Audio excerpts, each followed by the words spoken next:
পুরো আইন থোড়াই কেয়ার, বারাসাতের ফের বেআইনি নির্মাণ, হতবাক এলাকাবাসী।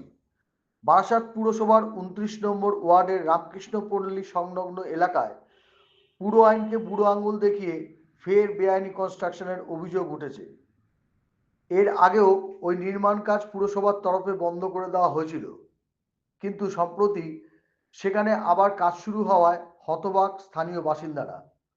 অভিযোগ, যে জায়গায় পুরসভা আগে কাজ আটকে দিয়েছিল সেখানেই রাতারাতি দোকানে শাটার লাগিয়ে দোকান বিক্রির উদ্যোগ নিয়েছে সংশ্লিষ্ট কনস্ট্রাকশনের মালিক।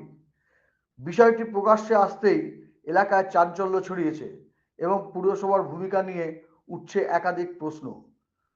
তবে এই বিষয়ে কিছুই জানেন না বলে দাবি করেছেন বারাসাত পুরসভার পুরপ্রধান সুনীল মুখার্জি।